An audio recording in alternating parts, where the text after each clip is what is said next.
So UFC 284 is only 4 or 5 weeks away, and it needs a little bit of a saving. The main card needs a little bit more because we've lost Kai Kara France and we've lost Robert Whittaker.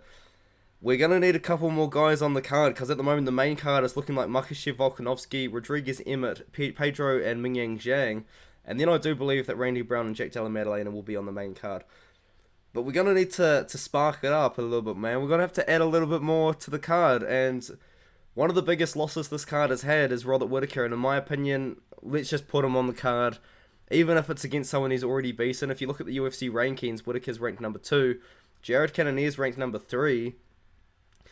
I know we've already seen Robert Whittaker win with ease over Jared Cannonier not too long ago in 2020, but Jared Cannonier has literally said he will fight Robert Whittaker at UFC 284, and that would be the number 2 versus number 3 ranked guy. A lot of people do disagree with me on this one, but I think you've got to have Whittaker on the Australian card. You know, he's arguably one of the top 3 most popular Australian fighters on the roster right now.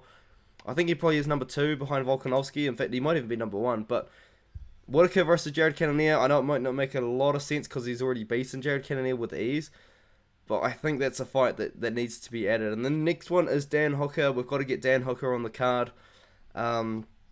A little bit of a local legend in New Zealand. I know Australia is not the same as New Zealand, but I think he would be a great addition to the card as well. A lot of Australians and New Zealanders do like Dan Hooker. A lot of guys from New Zealand will be going to Australia to watch this card. Dan Hooker represents, man. Like he's just he's awesome. He's coming off a win over Claudio Puelles pretty recently. I don't want to see him fight Renato Moicano or Drew Dober, which is probably what's going to happen. Michael Johnson called him out, and I believe Dan Hooker responded saying that he'd be keen on that fight. So, Dan Hooker versus Michael Johnson. I know Michael Johnson's just coming off a 1-fight win over Mark Diakase, but let's not throw Dan Hooker into the walls just yet, you know what I mean? This guy, he's fought a lot of guys that have hurt him a little bit, unfortunately, and he lost to Chandler, Islam Makhachev, and Arnold Allen all within about a year and a couple of months. So, yeah, let's build him back up a little bit. You know, he just beat Claudio Puelles. He just proved that he's better than the guys that aren't ranked. Let's give him Michael Johnson. I think that Dan Hooker would beat Michael Johnson somewhat easily. I think Michael Johnson would put up a competitive fight, but I think Hooker would win. You could do Dan Hooker versus Renato Moicano, but I'm not a big fan of that one. Do you know what I mean? The next one is Jamie Malaki. Jamie Malaki was meant to be on this card, and then he got his opponent got injured. Christ, got injured. Malaki still posted on his Instagram training, saying that he's bulking up, this and that, getting ready for the fight. But what fight? You know, we don't have a Jamie Malaki fight booked because his last fight against Huckbrass got cancelled. So I've got a great fight. This is a banger of a fight, man. Let's go. Just a couple of rankings above him on the unranked rankings is Rafael Alves, and Rafael Alves is in a banger fights. He did get knocked out by Drew Dober in his last one, but it was around 6 months ago now, 5 to 6 months ago now. He should be all good for a turnaround against Jamie Malaki, and that would be a banger fight. These two guys will throw down. They will put on an entertaining fight for the crowd.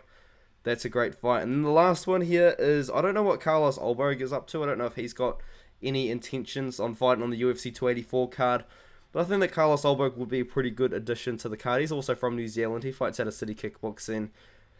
And I think it's almost about time we give him the ranked opponent. So I've got a ranked opponent here, which some people don't think he should be ranked.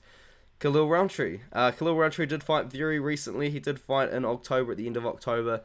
But I think he didn't really take too much damage in that matchup, and he should be able to return against Carlos Ulberg. This is a winnable fight for Ulberg. I do think that he would beat Roundtree, and I think that he would get a ranking beside his name if he did win. So I think that's another fight that makes sense to add to this card. I don't think I've really missed anyone.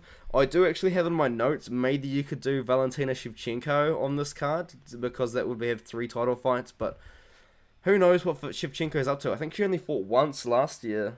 Like, I don't really know what she's doing. You know what I mean? Like, she's got a free legacy division, and she's not fighting. It's weird. Like, everyone in her division she should be able to beat pretty handily. Aside from Tyler Santos, I guess, and she's just not fighting. I don't really understand. But let me know what you think.